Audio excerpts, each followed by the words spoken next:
The following podcast is considered for a mature audience and should only be listened to by an adult. If you're not an adult, please go and get an adult so that you can watch them as they try to awkwardly explain all of the dumb shit that we're about to say. Listener discretion is advised. And now, coming to you live from the tri-state area and San Francisco, California, it's the best part of Wednesday, Waffle Box, with your hosts, Mike Fish and Kush Hayes. Welcome to Waffle Box, a podcast where we talk about anything, everything, and nothing all at the same time. Coming up on episode 90, Berlin Perverts Rejoice. When is a chicken wing not a chicken wing? Shazam is back in this week's movie review, and so much more. I am Mike Fish, and I am joined, as always, by this main man from San Fran. It's Mr. Kush. Hey, Kush, how you doing, buddy? What's good, y'all? Kush Hayes here. It's the original Waffle Box. It is the best part of Wednesdays because you accept no substitutes. Mike Fish, I love doing this show with you each and every week, and I'm excited that producer Lathan has joined the party. So, how is your weekend? Well, my weekend went very well, shall we say? Because so for the very like first time, for the very first time, how long have I been living here now? It's coming on 6.5 years. 6 years. I got a bit of mail. I'm not going to flash up on the screen because someone might be able to zoom in and see where I live. But basically, I was summoned for jury's duty. Oh, no. For the very first time. And so I had the joy, because I don't know how it works in California, but in New Jersey, so they give you a little green slip and you have to go on, and they give you a special code, and you go on the website and you enter the code and blah, blah, blah. And then you have to answer a quick questionnaire for each first time, I guess. And luckily for me, one of the questions was, are you a US citizen? To which I answered, no, I am not. No. Okay. And it pretty much was like, oh, well, forget it then. If you're not gonna take it seriously. So I got out of it. Boom. Oh. Wait, so aren't you a US citizen now though, because of the whole marital thing? The marital bliss within your life? Officially I am a US permanent resident, but I'm not a citizen. Oh. Fascinating. Which basically, if you look up the only difference between me and a citizen is that citizens can vote and do jury duty. Hmm. And obviously, if I commit a major crime, they can just kick me out, which, I wasn't planning on doing any major crimes, so I'm thinking. Well, you do this show every week, so. Exactly. This is community service. This is the punishment before the crime. I'm stacking up points. So we go, yep, you're guilty. You get 60 hours community service. Well, you've already done 90 of them, so you still got some credits, pal. Get out there and do some more crimes. Why not? I don't think that's how it works, but I like it. I like it. Wouldn't that be interesting? Well, good for you, dude. If you could just rock up to a courthouse and be like, I've got nothing else to do. Can I do like a year in prison now? Just in case I want to do some stuff. Like get some in lieu. Doesn't work that way. We're overcrowded as it is. We're not taking advanced bookings. That probably wouldn't be a good idea. Anyway, yes. How was your week? The last 7 days in this crazy spinning rock. We had another storm, lots of water. Can't figure out where ants are coming from. So that's all. That's a mystery in itself. They probably come from outside. Well, they're definitely coming from the outside, but where are they coming in through the house? Like, where's the crack? The hole. Where's the little hole? Where's the little hole? I'm looking for the little hole. Anyway, avoided all the stupidity on St. Patrick's Day, thankfully, and I think there was some sort of violent altercation in North Beach, but that's also just a Friday. So, Well, I experienced when So in your my little, when that internal voice that you can listen to sometimes, and sometimes it's probably best not to externalize it, but screw it, I'm going to do it right now. Where I was like, I just like, it's a little crisis, existential crisis. I don't know if that's the right word for it. So, St. Patrick's Day was on a Friday. Happy days, right? So we're thinking, well, let's go out and go out. It's Friday night, it's St. Patrick's Day. Why not? Let's go out. However, what we don't want to do, we don't want to go to an Irish bar. No offense to my Irish brothers and sisters, but because it's going to be, an Irish bar on St. Patrick's Day in New Jersey. Every amateur in New Jersey. It's going to be a shit show. So it's like, let's just go to our usual spot. It's an Italian place, Italian restaurant / bar. And, we know the people that work there. It's, it's a local haunt. But one of the barmaids who works there is Irish. So we walk in there. I'm wearing my green hoodie, that'll do. It's green. And they've got Irish flags up and all the stuff. They're playing traditional Irish music, the whole 9 yards. And so I had a couple of Guinnesses, as you do when in Rome or when in Belfast, I guess would be the phrase for that one. But then this Italian restaurant says, we have some specials on the menu since it's St. Patrick's Day. And they had the usual corned beef and cabbage. They had something else. And then they had shepherd's pie. I was like, I like a good shepherd's pie. But then the little thought went into my head. I was like, but they're Italian. Do I trust them with a shepherd's pie? And then the other voice in my head was like, wait. You got two voices. Yeah, there's another voice in my head. And then the other voice was like, wait, was that kind of racist? And the other voice was like, I don't know. Is that kind of racist? Assuming that the Italians are going to suck at Irish food? I mean, it kind of is, but is it? Oh, I don't know. And then I was like, oh my God. And then I just ended up ordering the shepherd's pie and it was fine. Okay.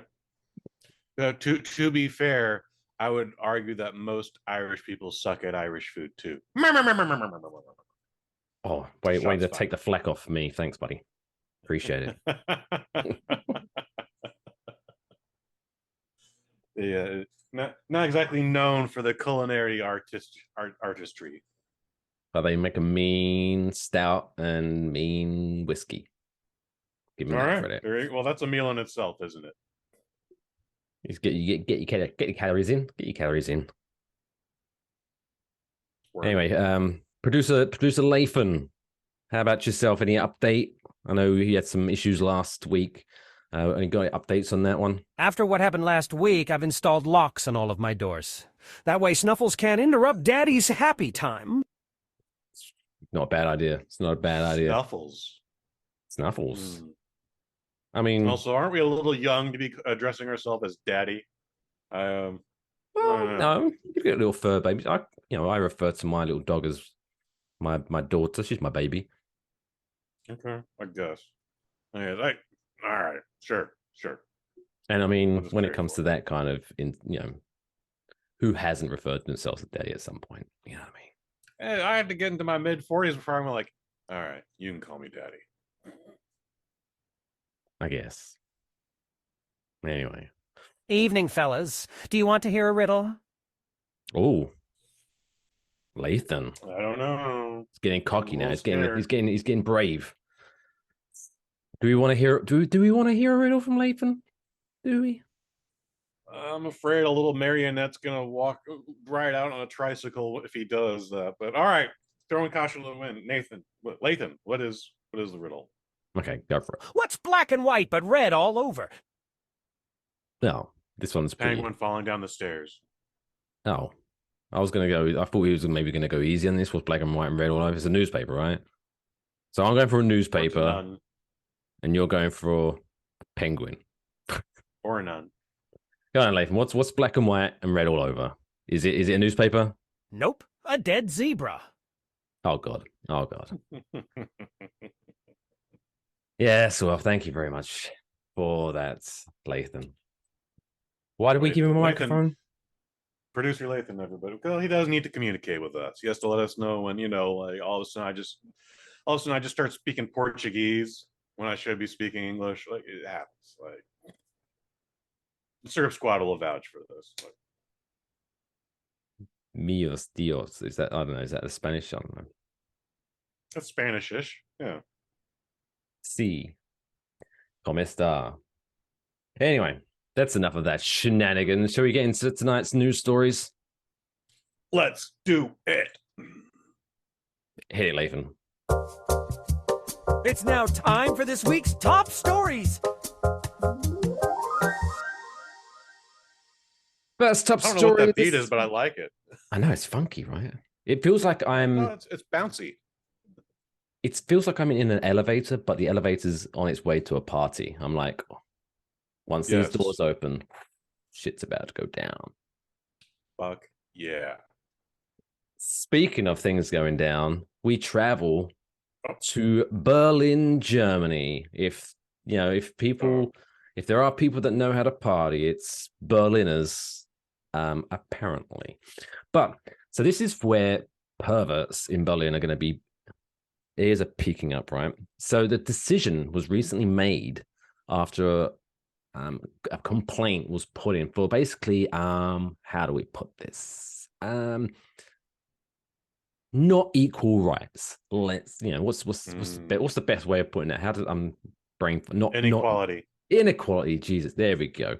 So there's some inequality going on in Berlin. We hear about this. I'd have never guessed it. I know, right?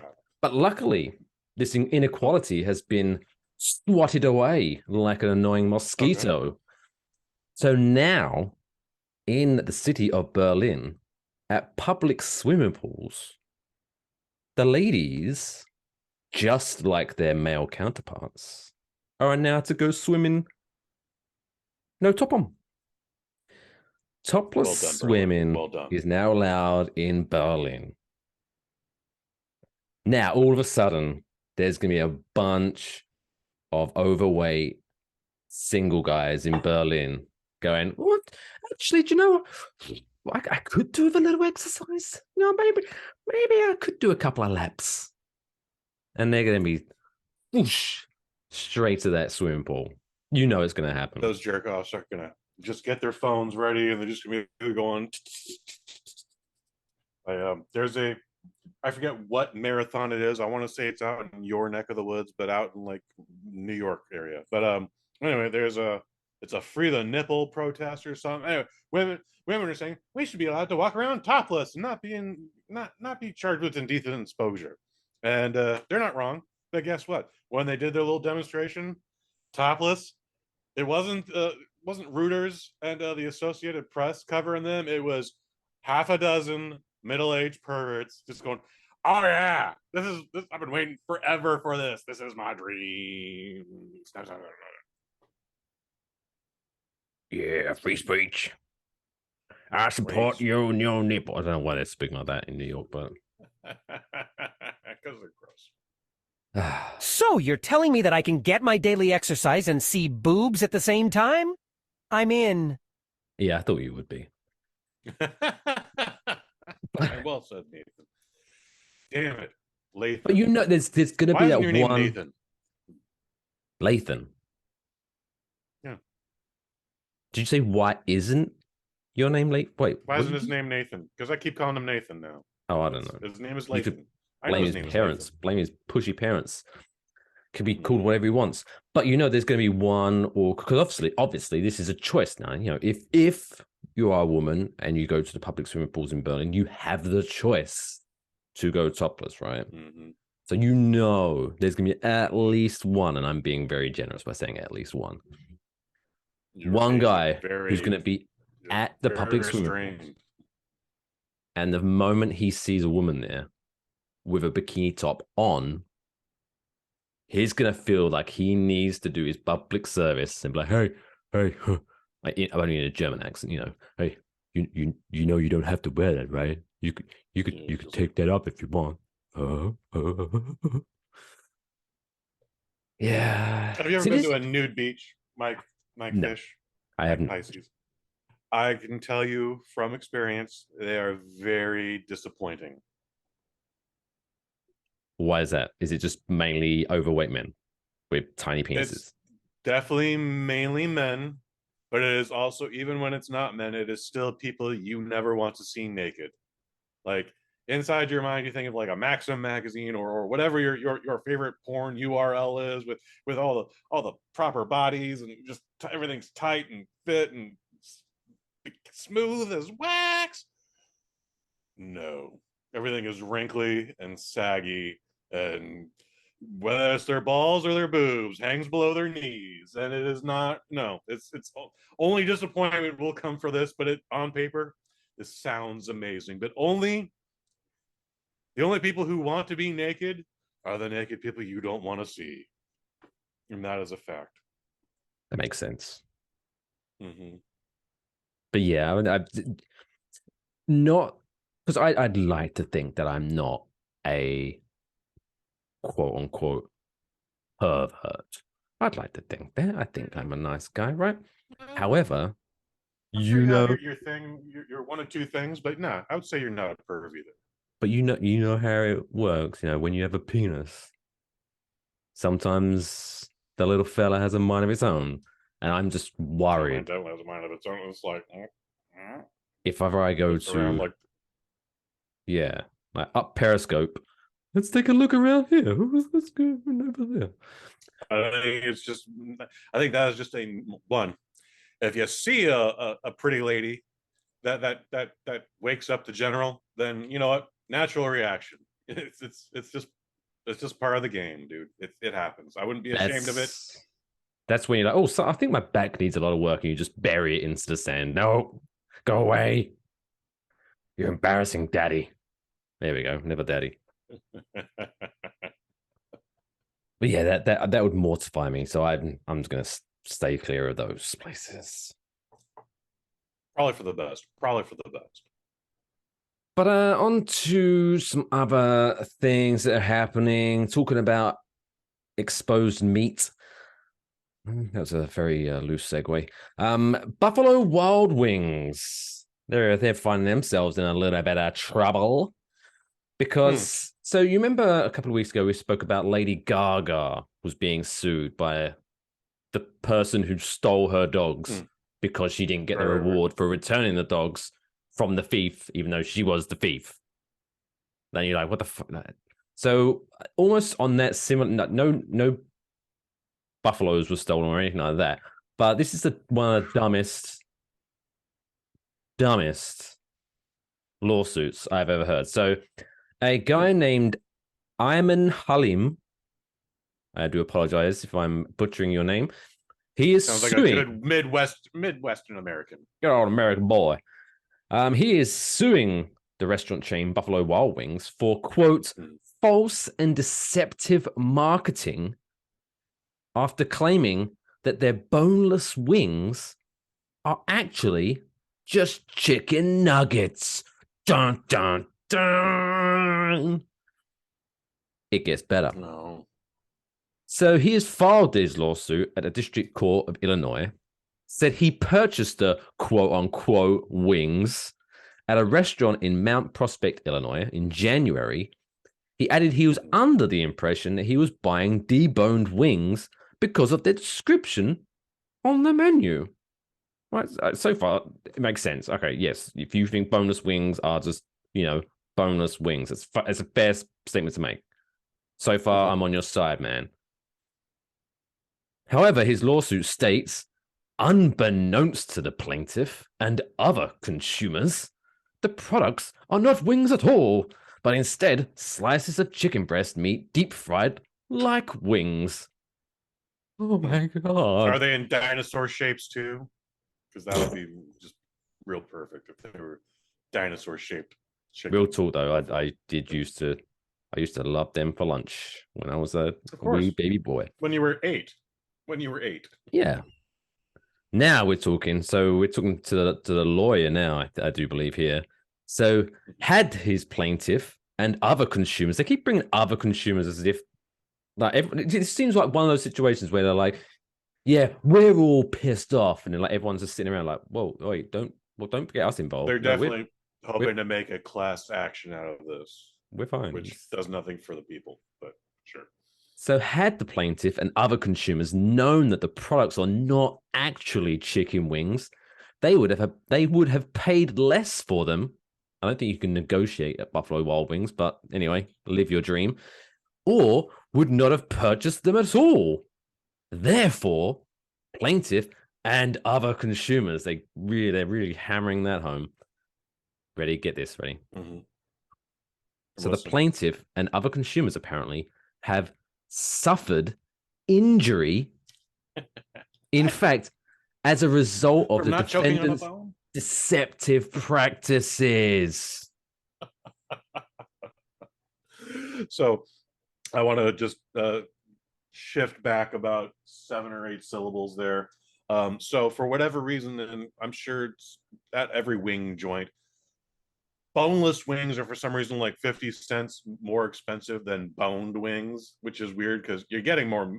I guess it makes sense because you're getting more meat, but no bone. So and also there's less work for you to do. You don't have to do the twisty thing and pull the bones out. Mm-hmm. Yes. So yeah, people would have paid less if they knew they weren't getting chicken nuggets.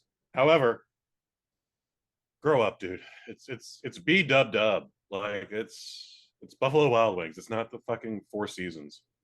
Yeah. So Mr. Halim from Chicago is seeking damages, injunctive relief, restitution, declaratory relief, and all other remedies the court deems appropriate. I believe the court will deem not much appropriate if I'm going to guess, but I'm not a lawyer. But the filing does not state the exact monetary amount. Here's why I think this is going nowhere, but it sure be fun to keep tags. Contacted for comment, the representative for both companies pointed to a Twitter post on the Buffalo Wild Wings account, which read, and I quote, "It's true. Our boneless wings are all white meat chicken. Our hamburgers contain no ham. Our buffalo wings contain 0% buffalo," the post said. Boom. I mean, that's a fair point. Hamburgers have no ham. Buffalo wings have there's no buffalo in them. Have you ever had a buffalo burger? I don't think I've had any. Have I had buffalo before? I've had bison. Never had buffalo. I want to say they're the same thing, but I could be wrong about that. We used to have a Fuddruckers out here. That's always fun to say. They had a buffalo burger and they had an ostrich burger. By the way, ostrich burger, way better. I don't know why. This guy just some a little extra kick in it for some reason. I don't know what it is, but also, yeah, Fuddruckers, very fun name to say. They did a gimmick where if you eat this 3-pound ostrich burger in under like 45 minutes, we're going to take a picture of you and put it on the wall. Guess what? I had 2 pictures on the wall. Ooh. Did you pose differently for them? So when they put the photos next to each other, it looked like you was looking at each other? Or you just giving each other like the thumbs up? No, they just took my Polaroid. They didn't even recognize it, even though it was like, this is my second time. They're like, oh, okay. Well, so the first picture, it was hanging. The place doesn't even exist anymore out here. So all the pictures have been thrown away. But the first picture was like in a nice predominant spot. I was like one of the first guys to do this. And then the second one was literally just right by the waste can. And I was like, oh, someone's gonna put just above one of the urinals. Yeah, might as well have been above the urinal. But yeah. I have not been to a Buffalo Wild Wings. Have you ever been to Dave and Buster's? No. I have been to a Buffalo Wild Wings once. Never been to a Dave and Buster's. I'm gonna ask about your B-dub-dub experience though in a minute. Dave and Buster's, they opened a new one out in South San Francisco. That's where anyway, don't worry about that. We went there. We had to walk up 2 flights of stairs because there was no elevator. And then when we got in there, it was like, I describe it as hedonism minus the sex, double down on the children. Okay. Oh, I don't like the sound of this at all. I'm not. Minus the sex. We lead with minus the sex, double down on the children. Okay. There should be no children. and a lot of sex at hedonism. But in this case, They've got the minus ratio the sex, far wrong here. minus the sex, double down on the children. And what I mean by that is, as you may know, video games everywhere, and there are tickets and prize packs. And I'm walking through the grounds. I'm like, this is just training kids how to gamble. Like, I don't care if they gamble, but this is what it's doing. And then we sat at the bar, and they did that one gimmick where they couldn't just have like one flat screen TV or multiple flat screen TV spread around. They do that gimmick where multiple flat screens make one big flat screen. But guess what? Some fucking townie took a beer and threw it at the bottom left corner. And you can't just, while these monitors are pretty cheap these days, less than $300, I would say. Yeah, they don't make the same model every year. So you can't just go to the Best Buy and just get a replacement. Like so you have like an odd one in the corner. These are all the models. You'd have the odd one in the corner. So they just leave that one. The picture's playing. You're watching whatever college game you're watching. But then the bottom corner, where the score is traditionally Mike Fish, gone. It's just all static. It's just static and just the remnants of whatever happened the week before. Also, you get to the menu. There are no prices on the menu. Like, sliders are $12, French fries are $3. They have that, but when you get to the cocktails, it's just I hate that. It's just a beauty shot and a sexy description in some kind of calligraphy cursive where it's like, if you need this drink, you need to get this specific brand of booze, okay? And we can only use these specific ingredients. Otherwise, it's just not a Harvey Walding. I don't know what to tell you, Kevin. Or it's not a Long Island iced tea without these specific ingredients. Pretty sure it is, but there's no price. So if the bartender likes you, and if you're a pretty lady, they'll probably give those drinks to you pretty cheap. But if you some schmuck that looks like me and my cousin, or you, Mr. Mike Fish, no, those drinks are like $12 a pop. Yeah, I won't say it's common, but you will find it a lot at bars in New York where they'll have like the drinks menu, but they just won't have the price. And it's like, because normally, the whole idea is whenever you don't see a price, it's normally like, well, if you have to ask how much it is, you can't afford it, in that kind of source. But it's like, no, I'm pretty confident I can afford these drinks. However, the question is, do I want to afford them? Like, are you going to suddenly secretly charge me $14 for not even a full pint of Heineken? Like, I need to know these prices whether I'm going to stay or go. Don't fuck with me in this. I hate that. I hate that shit. Because it's like your B-dub experience like? Like, I don't know, it was fine. It was a Sunday afternoon. Sat at the bar. Had some probably boneless wings. I can't remember. I didn't end up suing them, so that was good. Couple of beers. Watched some sports on the big screens. It was just... Do you prefer your buffalo wings with or without bones? I'm a boneless guy. I'm like, okay. I can eat bones. Obviously I don't eat bones, but I mean, but I'm just very lazy. So I just can't be fucked with the bones. Yeah. So we have a Lucky's in the neighborhood, and when they're available, and if you go on the right day at the right time, and it's not guaranteed that this will ever happen, but they have some of the best zesty wings ever, and it's just thick, beefy chicken buffalo wings where you're just like, oh my god, like this should actually just be a drumstick. I mean, it's still a drumstick, but it's like the size of a drumstick. Like, this is amazing. Thank you. I love this. And the spices are great and settles in the stomach. Fantastic. But then right around the corner is also a wing stop now. And when I go there, one, Sodium City, like my fingers immediately swell up just walking into the place. But yeah, I will go boneless at the Wingstop. I recently tried Wingstop for the first time. Wasn't a fan. I didn't think it is. Right. But okay, I think isn't Wingstop? Isn't it technically? Isn't it like what do they call a franchise? They are a franchise player, and so the worst it's kind of like goddamn French fries. The worst goddamn French fries of all the fast food French fries. But yeah, the problem with the franchise is, the Wingstop near me might be very bad, but then if I find another one, it could be amazing. It all depends on. Interesting. Anyway, where do we go from there? Oh, yeah. So anyway, good luck, Mr. Ayman Halim, on your frivolous lawsuit. I've got a feeling, even though, we don't root for the big guy, fuck corporations, man. I'm technically on Buffalo Wild Wings side on this one. I think this guy isn't going for monetary damages. I think he's literally trying to get I want to eat forever for free at Oh, you reckon Buffalo Wild Wings. I think he trying wants to an get a black unlimited card? account. Yes. Oh, Which is devious. If Wendy's do one of those, I don't know if you do, Mr. Wendy's, but big fan. I will big you up. Your French fries are better than Wingstop, sir. Mr. Wendy's. Congratulations.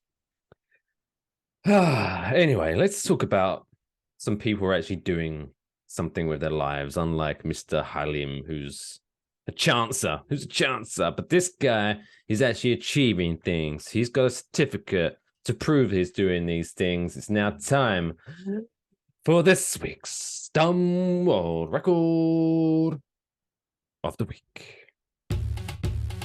Italy. Why? Why? Why would I? Why? Why? Why? Why? Why? Why? Why would you want to do that?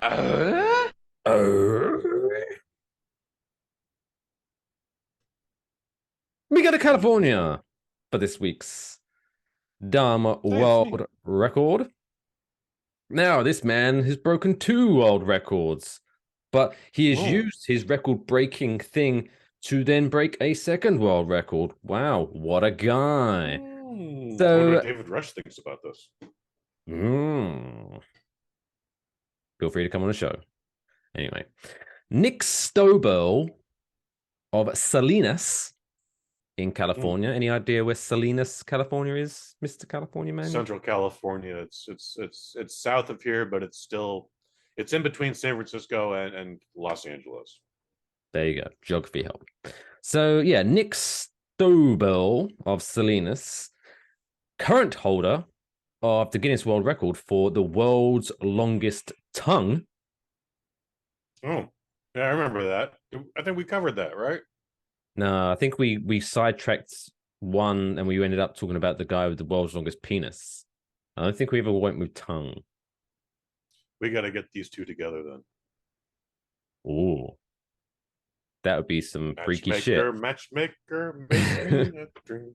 So yeah, he has the world's longest tongue, which is 3.97 inches for those keeping score at home. Although I'm not sure how far you measure that. Yeah, how do you measure that? Because I'm no expert, but doesn't the tongue start like the back of your neck technically? The tongue is definitely like right here-ish. So it must be like maybe from where your tonsils are, maybe? Is it from the tonsils? Is it from the esophagus? Is it from the lips? Like, how do you measure 3.9 inches? People need to know.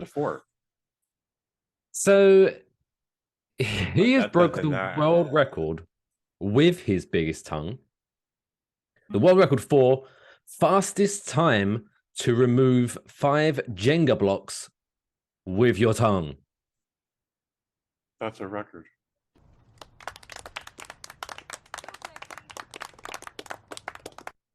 Yeah, I can't hate. I'm just confused if that's a record. So is he literally popping them out like he's playing Jenga, but with his tongue? Like, and then does he have to pick it up with his mouth, or can he just like pull it out? I think he just flicks it on the table. Flick. Oh. Okay, so with his tongue, he has to push a brick forward, and then he has to go around and then grab it with his mouth and then spit it on the table. We don't know, do we? It's just remove them from the pile, so it's the stack. So just remove them from the pile. Out there. Or just so he could just do it from the top then. Well, no, you have to adhere to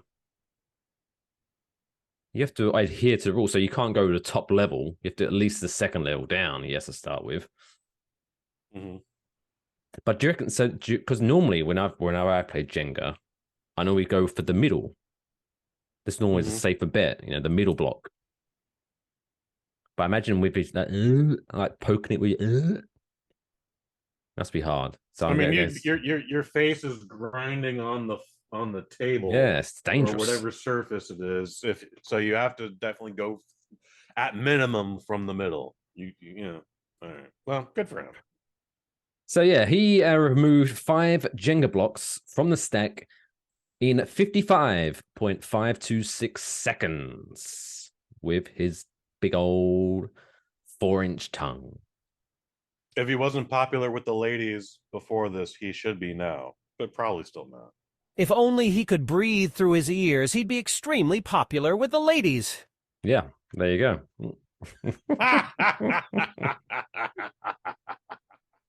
Damn, kid, great minds, Lathan. Great minds. Woo. Yeah, he also uses his record-breaking tongue to paint, and said that being a Guinness World Record holder has changed his life. I bet it has. So, but I'm not agreeing. So I don't think being the Guinness World Record holder has changed his life, because some people who have broke Guinness World Records, I'm sure their life hasn't changed that much. Like the guy that can balance 6 dice on the back of his hand, I'm pretty sure that hasn't changed his life much. I'm pretty sure the fact that he has the longest tongue is the thing that's changed his life. I'm pretty sure that's it. But there you go. You know, hey, hats off to him. Don't hate the player, hate the game. Good for you, buddy.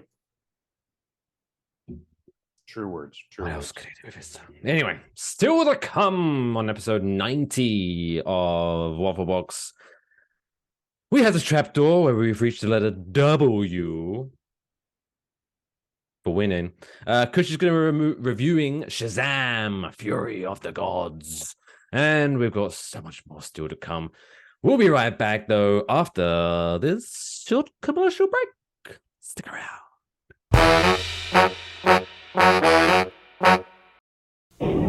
Haunted memories. Somebody help me! Murderous deception. Somebody help me! Kenneth Branagh, Emma Thompson.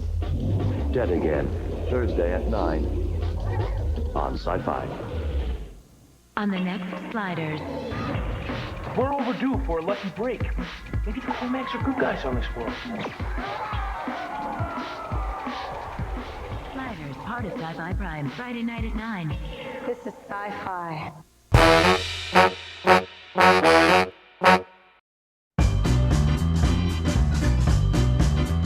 It's now time for the middle of the show quiz. Damn, look at Lathan go, dude. I did not know he could break dance. To swing music. Well, he can do anything. Welcome back to Waffle Box episode 90. Wow, 90. It's the middle of the show, so it's now the perfect time to play the middle of the show quiz. How this works, of course, I ask Kush Hayes 5 questions. 1, 2, 3, 4, 5 questions. And the name of the game is to get all 5, if not best out of 5, 3 out of 5. You know how it all works. If he gets the question right, he hears this noise, which makes him so happy. However, if he gets the question wrong, he hears this noise. And that makes him sad, oh so sad. Nice and simple. Well, as it is Wednesday, 22nd of March, 2023, and the world celebrates International Talk Like William Shatner Day, I thought I'd put together a little quiz about the man himself, old Billy Shatz. Is this a real day? Apparently, I Googled what national day is it, and it came up International William Shatner Day. It's also National As Young As You Feel Day or something like that, which I'm guessing is the day that Leonardo DiCaprio goes, "Oh, I'm feeling pretty young right now." It's like, not like that, Leo. Relax. Anyway. William Shatner. Oh, William Shatner. What a legendary man. What's your William Shatner knowledge like, Mr. Hayes? How confident are you feeling about this quiz? Actually, pretty confident. In fact, I'll go as far as to just add a quick story. So as the Serb Squad knows or does not know, I work on a lot of live production events, usually sports, and they'll do this thing where the set has been set, The talent is 3 hours away, but we're running through rehearsals, and we want to make sure we want to make sure the cameras are level. So they pull in people, usually guys from the crew. They're like, "Hey, Kush, you mind being James Brown for a minute?" I'm like, "I don't want to. I do. You mind being the guy who used to coach the Dallas Cowboys? Sure. What, Jerry Jones? Why not?" One time they had me look at a teleprompter, and they're like, "Just could you shoot a couple lines because we want to make sure the audio is good here."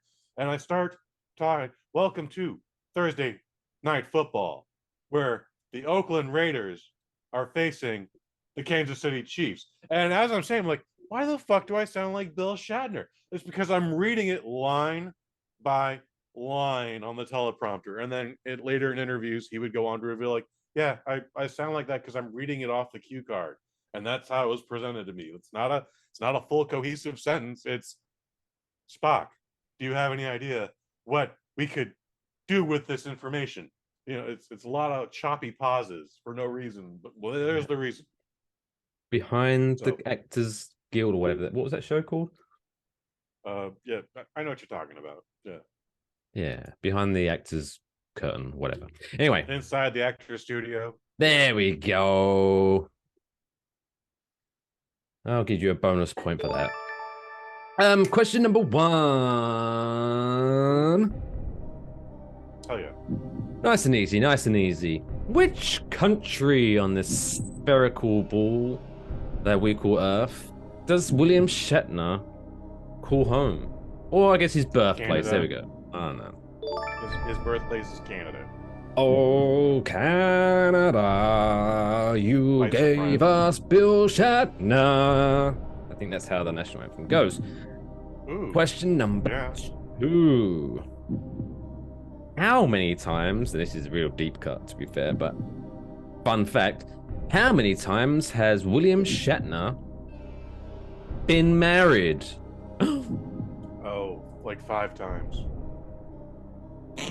Ooh, it's close. 4 times. And 4 divorces. Well, one of them didn't end in a divorce, unfortunately. Well, all right, 4 exes. Maybe. Anyway, let's move on from that one. Oh, Jesus Christ. Anyway. It was sad. Awkward. Question number 3.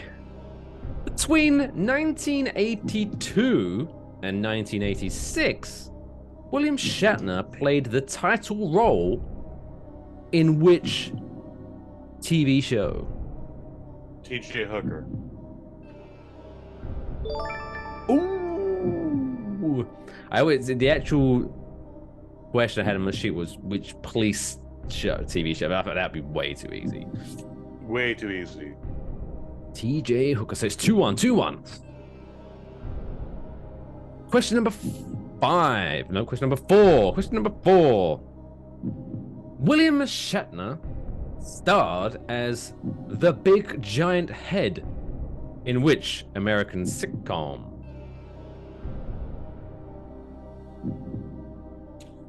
Third Rock from the Sun.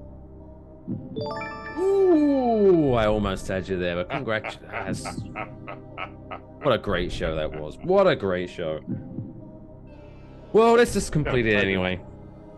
Question number 5. In 2020, which Hall of Fame inducted William Shatner?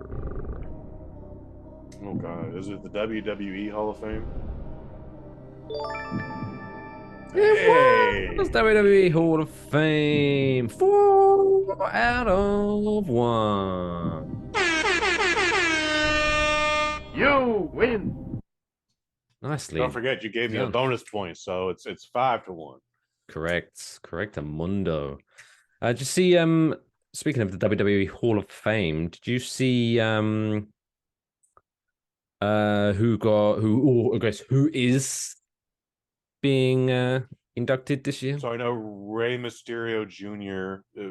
Or Rey Mysterio, as he's now known, is being inducted. But this is the second attempt that they tried to get Dave Bautista in, but because his schedule isn't working, there's like, well, maybe he's not in this year. It's like, fuck yeah, they guys. haven't officially announced him yet, but they just announced Andy Kaufman is going into the WWE Hall of Fame. Oh wow. Okay. Now, That's a crazy story. it Andy is a very Kaufman crazy and Jerry story. Lawler. That is a But crazy I'm fucking a lot story. of people online are gonna be like, okay, if Andy Kaufman really did fake his own death, this is gonna be the thing that he's gonna come out for. No, I'm pretty sure Andy Kaufman's dead, but we'll see his alter ego, who was played by him and a few people, show up. I forget what the dude's name is, but it's short, fat, shitty mustache, sunglasses. I forget what his name is, but he's Ron Jeremy? real. I think Ron Jeremy designed his look after this guy, honestly. But And to be fair, have you seen Ron Jeremy recently? Prison has not been kind to him. Yeah, Not that I'm worried. He's a piece of shit. Anyway.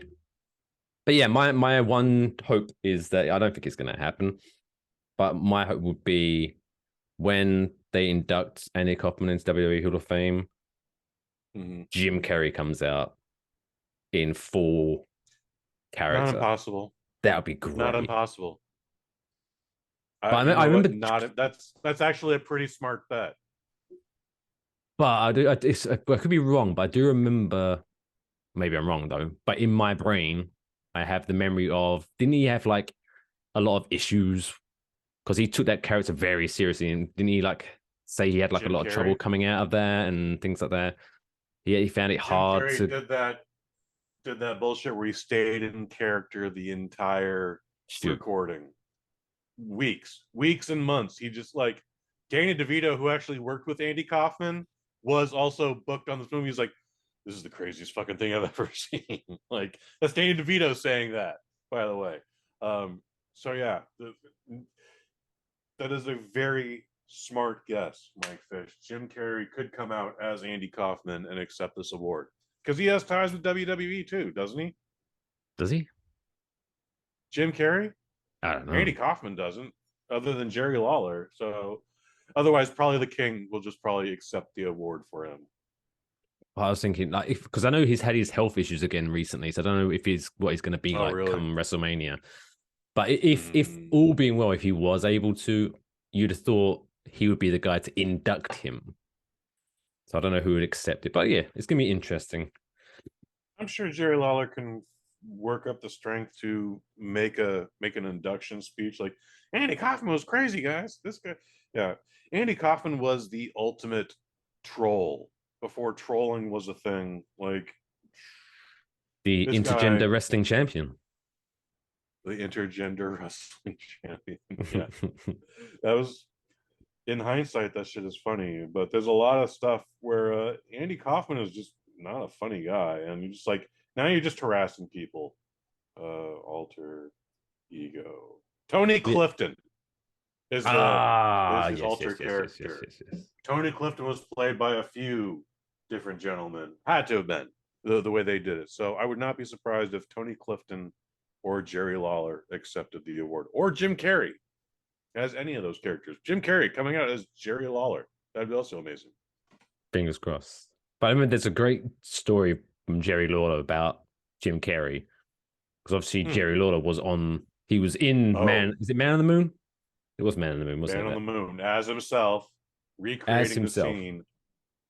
But, and he was like, said, like, because Jim Carrey was in character the whole time, and he would just be a dick to Jerry Lawler.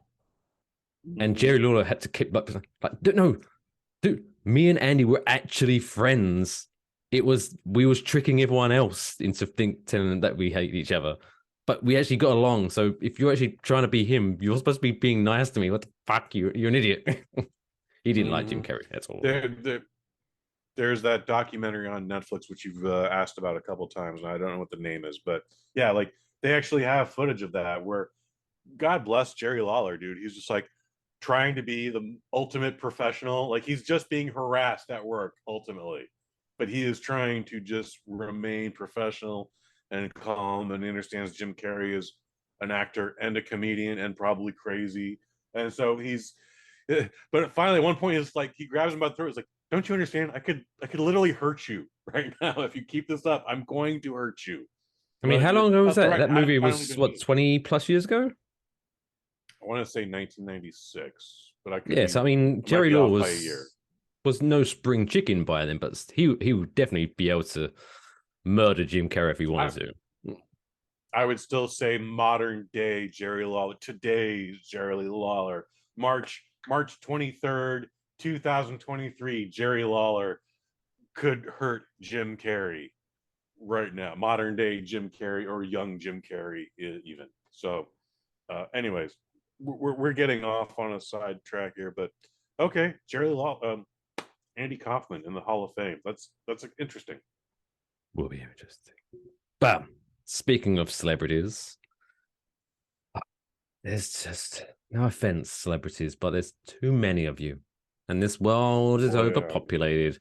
So I'm afraid it's that time of week where one of you has to go in this week's Trapdoor segment. I love this segment.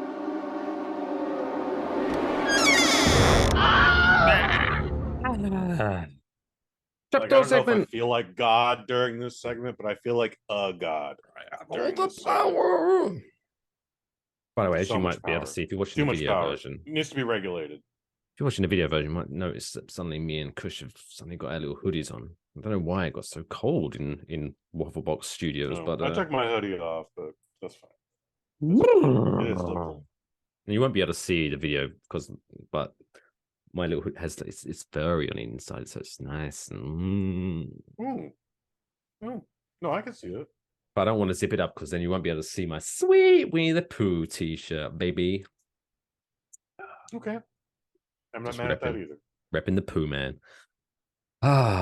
Anyway, so yeah, standard Trapdoor works. I give Kush 4 celebrity names, and one by one he must show his working. He gets to decide which one of them trapdoors we open sends down into oblivion.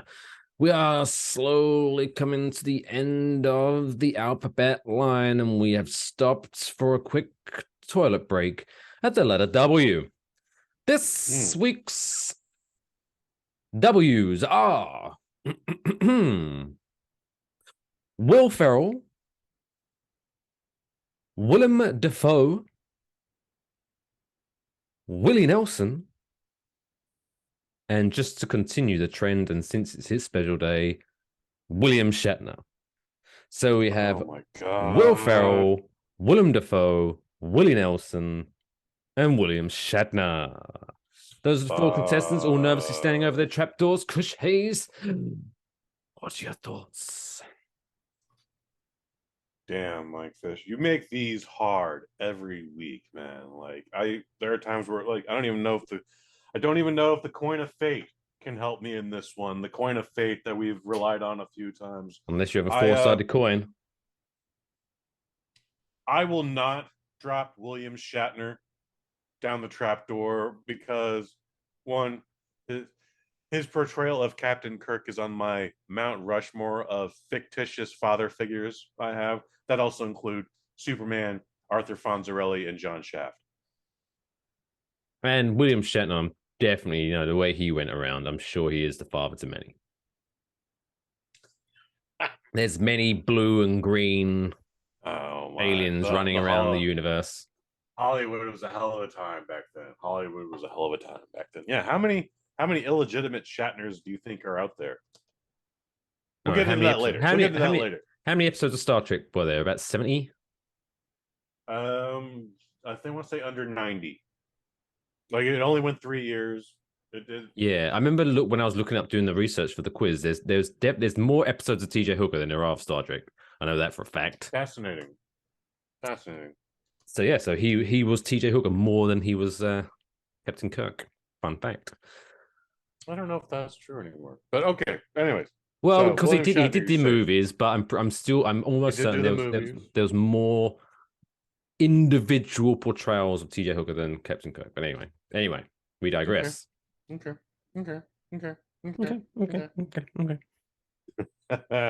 Willem Dafoe.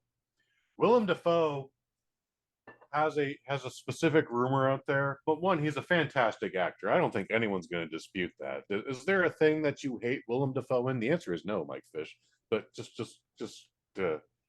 Well, from William Dafoe is one of those funny ones because I mean, obviously you're more of the movie guy than I am, but if you was to, other than, because I'm a big comic book movie guy, so other than his portrayal in the Marvel movies, if you was to say, hey, Mike, name me your top 3 William Dafoe movies, I probably wouldn't even be able to name one.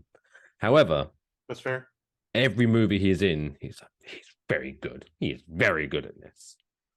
He is very good. He is very good in everything. So, in fact, he has made bad movies better because of his presence. Like the Boondock Saints, for whatever reason, has this cult legend status. I hate that fucking movie, but he is the best thing in that movie. And while I've never seen it more than once, if we watch it again, I'd be like, you gotta check out William Dafoe in this shit, man. He is amazing. Also, William Dafoe has a reputation for having such a huge penis that when he did the movie Body of Evidence with Madonna that involved a sex scene, they had to get a body double with a smaller penis so that it would not throw Madonna's acting game off. That is a true story. You can look that up on multiple podcasts now. When did that movie come out? Oh, like 1992. It's pretty old now. And that would have definitely thrown her off. Movie. It's because back in that was her peak penis loving time. And she was like, "This penis is too much for me." And you're like, "Wow, really? That's Madonna? Okay. You could retire on that. You could hey. That's crazy. Let me tell you a story about my penis. Even Madonna can't handle this penis. You should fucking own that story, Mike. Just adopt that story. I mean, I could. I'll just. I guess I'll just tell it, and then people will go, "Really? Have you ever met Madonna?" No. But I did once mail her a picture of it, and then she sent me a restraining order. Put 2 and 2 together, she can't handle it.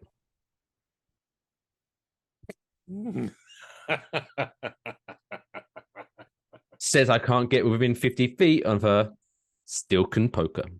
That's how big the penis is. I will need to get 47 feet before. That's all.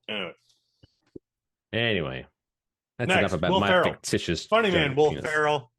You're not going anywhere either, Mr. Will Ferrell. The world needs comedy. You are the funniest man on this list for sure. You've been in a lot of bad projects, but I don't think you were bad in any of those projects and did the best you could. So, with that being said, Mr. Willie Nelson, this is much like the last few weeks. We are basing this merely on age. You're in your 90s. It's cute. You're a stoner.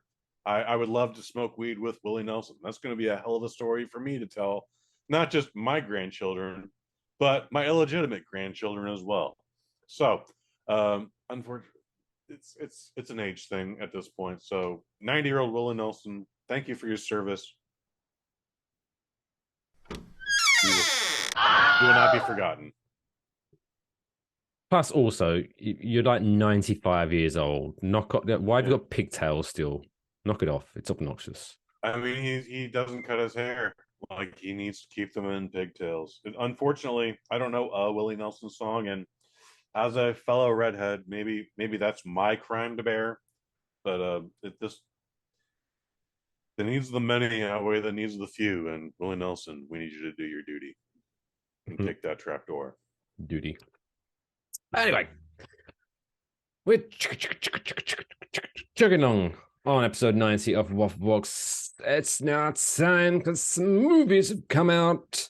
As we said, Kush is a very big movie guy, and he watches a lot of movies, and he likes to talk about those movies in a segment that we like to call Kush's Movie Review.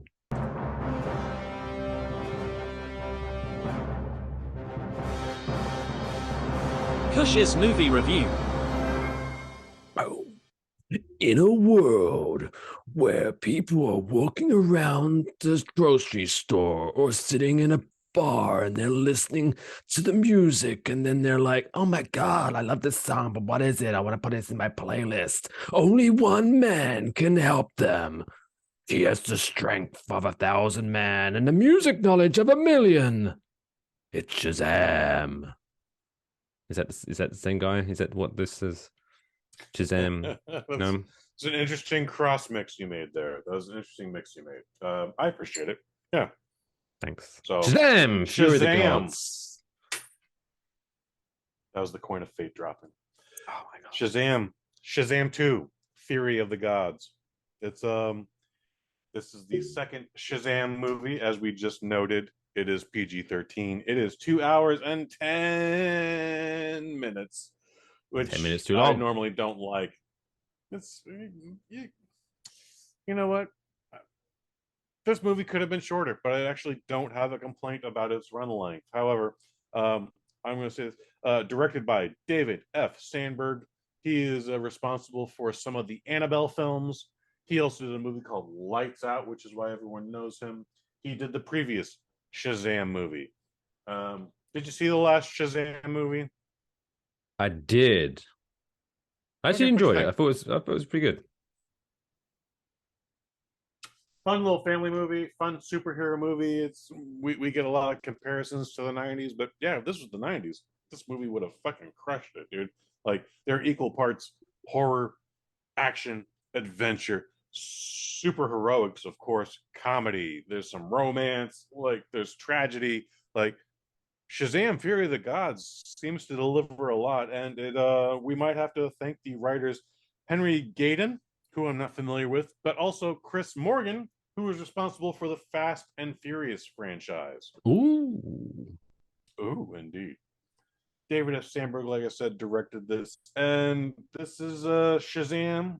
It's 4 years later, and this is actually, unlike most comic book movies, this is not adapted from any one specific story arc in the Shazam verse or the DC comic verse or whatever. This is a completely original story. This involves Helen Mirren, Lucy Liu, and Rachel Ziegler. Spoiler alert, Rachel Ziegler is also one of the God Ladies, and their goal is to get the staff from the previous Shazam movie and take back power from the gods that imprisoned them.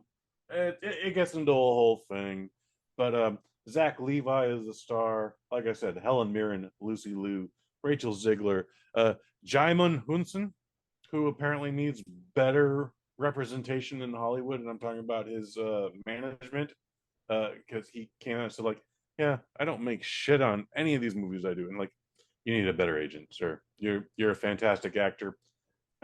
I know you're an Academy Award nominee. I don't remember if you won a thing, but if you're not being paid what you feel you earn, you have bad management, sir. It's not you, it's your management. Anyway, the events from the last Shazam roll over into this movie. It's been 4 years later. Everyone is 4 years older, and Billy Batson is getting ready to turn 18, and that means he's going to come out of he's what's the word I'm looking for? An orphan? Puberty? He's an orphan. Oh. Well, he's experiencing puberty by a lot.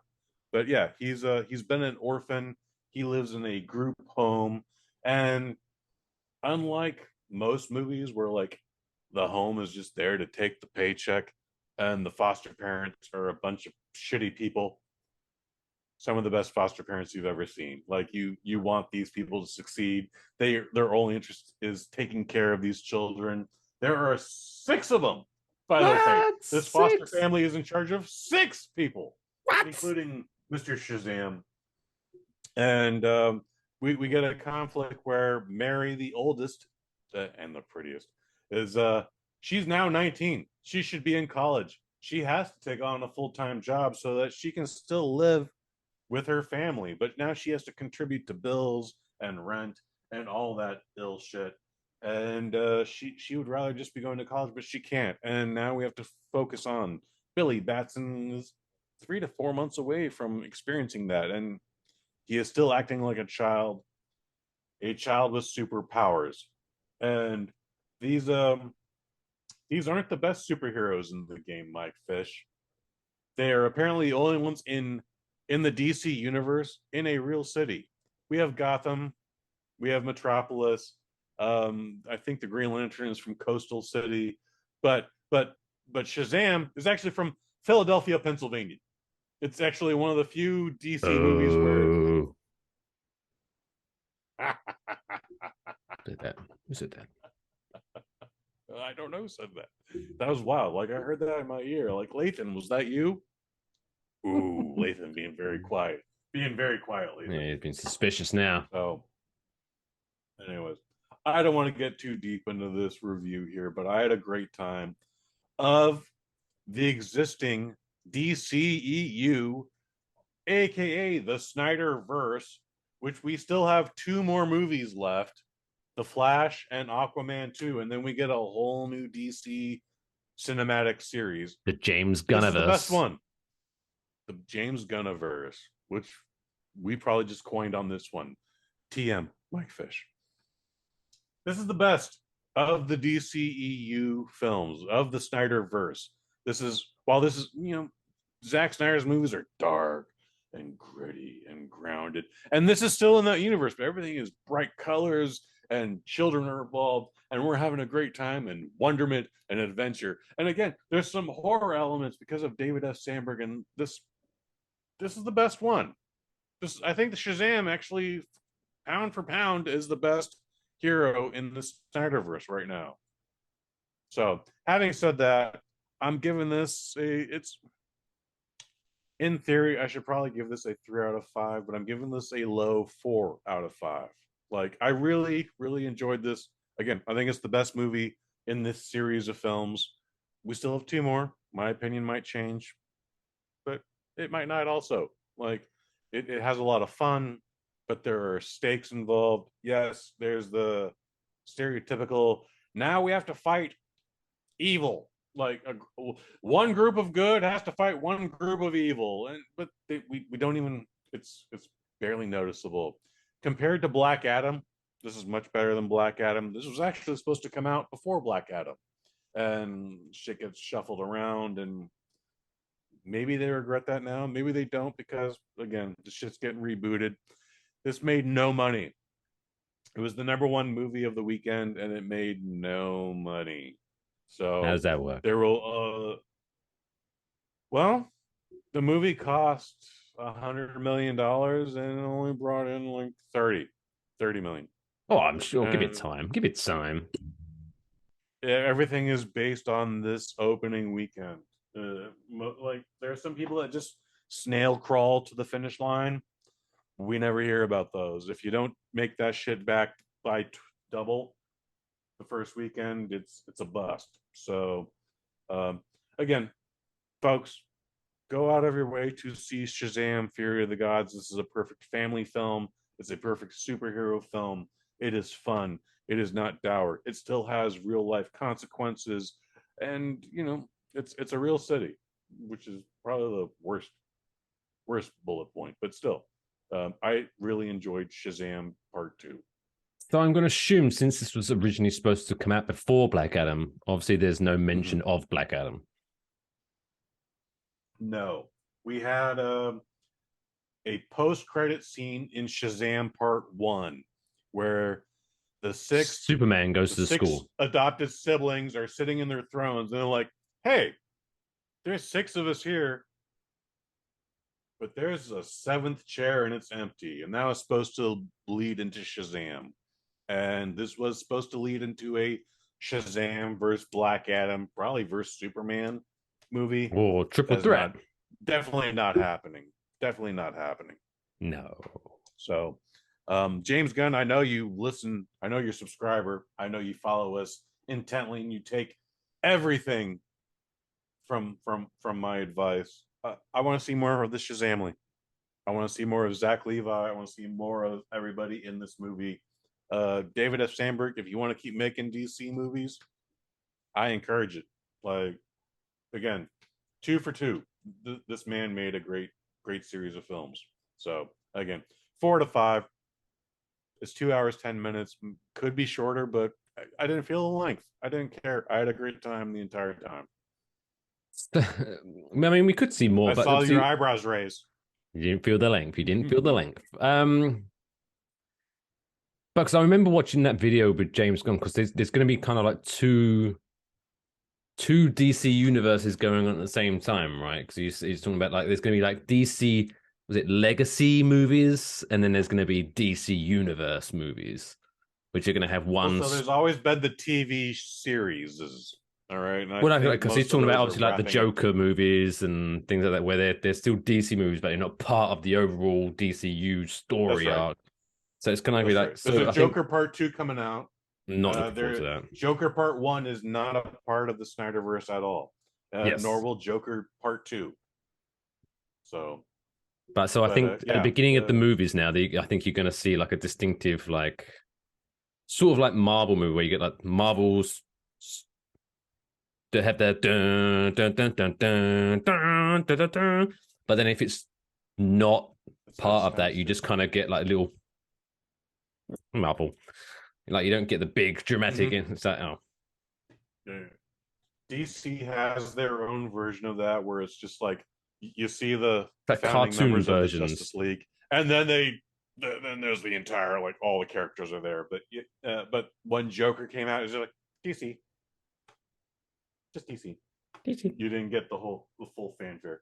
So yeah, because now talking about comic book movies, I know it doesn't come out for another year and a half now, but Deadpool 3 is going to be the first Deadpool movie to get the full dun, dun, dun, dun, dun, dun, dun, dun, dun, treatment. Oh, I'm very excited. Very excited. Deadpool has only gotten the Fox fanfare. And then it comes up like saying it got that much in association with Marvel. In association with Marvel. Yes, I am Marvel. But yeah, I know we're getting off track, and we always do. But I think this is why 100%, even though it's going to still follow the story arc-ish, there is no way that this movie is going to be called Deadpool 3, because it won't make sense to have Deadpool 3 be the first one in the story. So it's going to be Deadpool something. Yeah. Deadpool. It'll probably literally be a raspberry sound that they phonetically spell. Well, I mean, at this point, because they've got the Ant-Man and Wasp. Like now, the cat's been out of the bag for longer. They could literally just call it Deadpool and Wolverine or something like that. They could call it Deadpool and Wolverine, but they're probably not. They now own Fox, but there's probably still something where like we can't call it Wolverine. So, TBD. We will find out. We will find out about all of that. We're just talking about Shazam 2. Yeah, sorry. Now, if anyone's watching, the best thing about this story was they didn't base it on any comic book arc. This was a completely original story. So you can't get people going, actually, if you read the comic book, this wasn't how it happened. Exactly. I think they made the smartest decision. And James Gunn, I know you're listening, so just make your movies, man. Don't worry about this movie has to lead into this one, which leads into this one, which follows that one. Well, just make your stories. If they cross over, cool. Like Marvel got it, the Conjuring got it, but not everything has to get it. And just make movies, dude. Make an entertaining movie, and that's what Shazam has been. And thank you, David S. Sandberg. 4 out of 5. Yeah. Beautiful stuff. Right. We are getting towards the end. We obviously that's been ending on a feel good story note. Before we get into that, just a little bit of housekeeping. Obviously, you know, if you're watching the video version of this, you're watching on YouTube. I'm sure you've watched many YouTube videos before, and they always do the cliche, hey, leave us a like and leave a comment. Like and subscribe. Smash that bell. Smash that bell. But yeah, if you always just press the little thumbs up button, not for our ego. Apparently, it helps with like algorithms shit. So just simply by pressing the little thumbs up, you might then put us in front of a new person might experience Waffle Box for the first time. So super helpful. If you are watching the YouTube version, hit the little thumbs up button. Spread the good word of Waffle Box. Please. We love you. Be your best friend. Please. We're 90 episodes in. Yeah, come on. More to 100. Guys, be cool. Be cool, guys. I do it for you.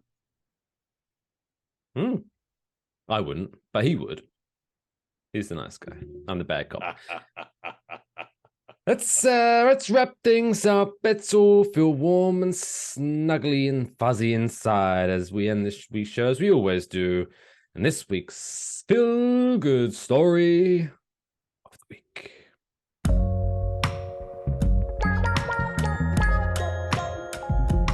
It's the coolest fucking story I've ever heard in my entire life. That's insane. Can I hear it again?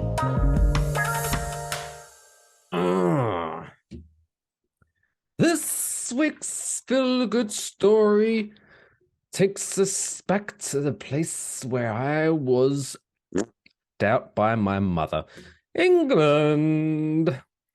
So, Liz Pinfield Wells, what a beautiful British name, over the last 4 years, she has recycled 2,600 pounds of waste. Good for her, right? That sounds good. But there is a caveat to this. So you know how some places, some cities, I know they do it around here, where they're kind of like, well, we can recycle that, but we're not going to recycle that. So what she has done is she's taken it upon herself to recycle the waste that her city's garbage collectors won't pick up. She started her own recycling centre at her home when she learned her baby's food pouches could not be recycled by the city. She said, and I quote, "Our family has always done what we can, where we can as a household to help reduce our carbon footprint and recycle as much as possible," she told SWNS, whatever that is. I'm sure it's something fun. Since first inviting her neighbors to drop off their trash, dozens have taken her up on her offer, and she sorts everything into 30 categories of recyclable waste. She then sends everything to TerraCycle, where it is recycled into small pellets that are then turned into items such as benches. The money she earns is donated to local causes, including a community garden and her daughter's gymnastics team. Right on. Right on. Well, as the saying goes, one person's trash is another person's... Well, trash, it's still trash, but good for her. Yeah, I think that's a good... Thanks, Lathan. Well said, Lathan. Well said. Yeah, this is a great story. Yeah, that's all I got. That's a great story. So, but I actually have a connection to because it's actually TerraCycle. So I don't know if did I ever mention that I've joined forces up with TerraCycle?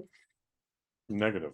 So what I found out, what you could do, so I've started because what I've got filthy, dirty cigarette smoking habit. It's bad for you. Don't do it. It's disgusting. But what I used to do is because again, do you know what, I'm feeling deja vu. Maybe I have told this story before, but whatever. I'll tell it quickly. So our garbage collectors, what they don't do, they don't tip the garbage into the back of the truck. They just open up the flap, grab the bags, and put it in the thing, right? So if there's some loose crap at the bottom, that doesn't get picked up, so it just stays in there. So now to prevent all the dirty crap getting as much as possible, I have 2 buckets in my backyard.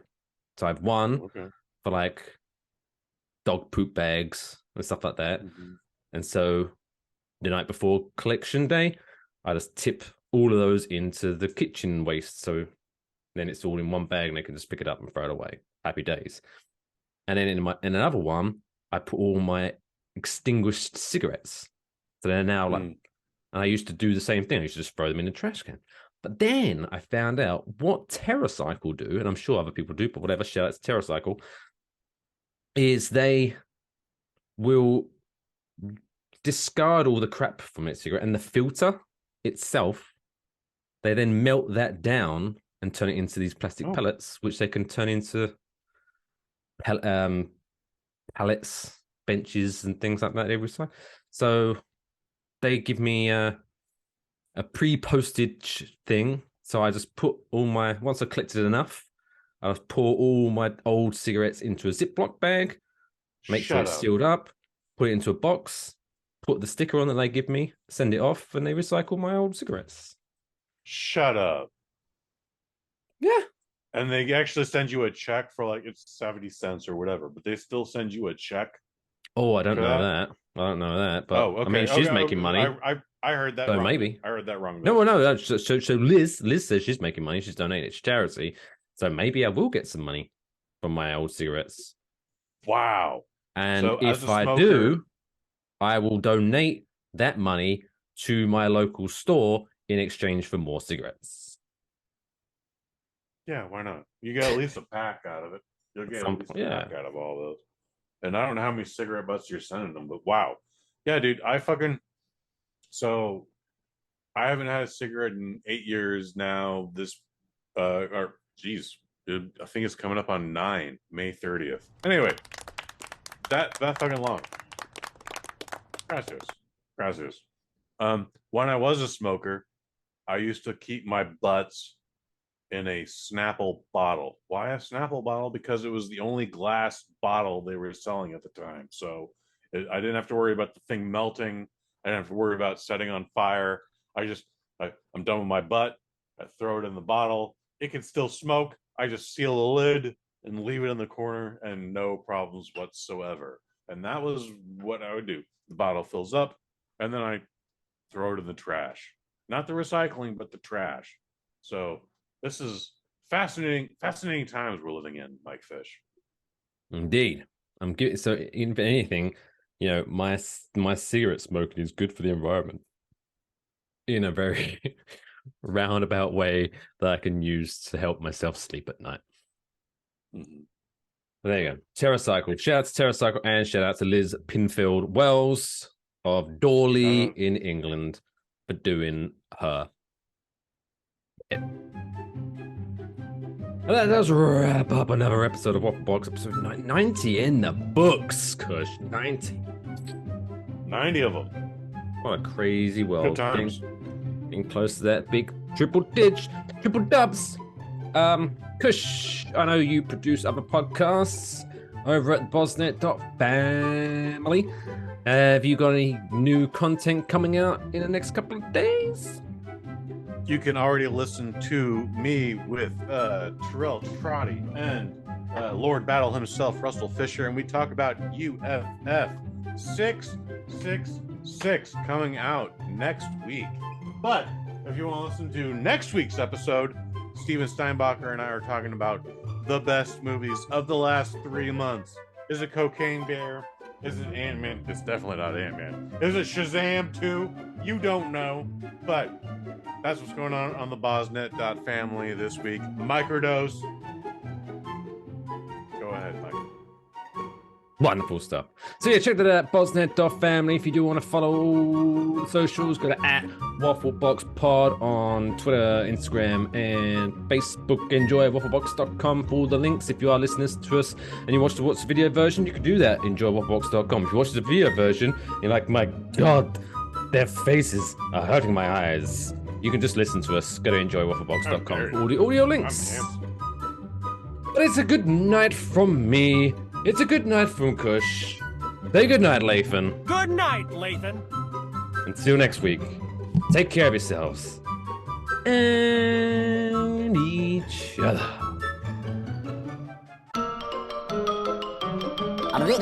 That's all, folks.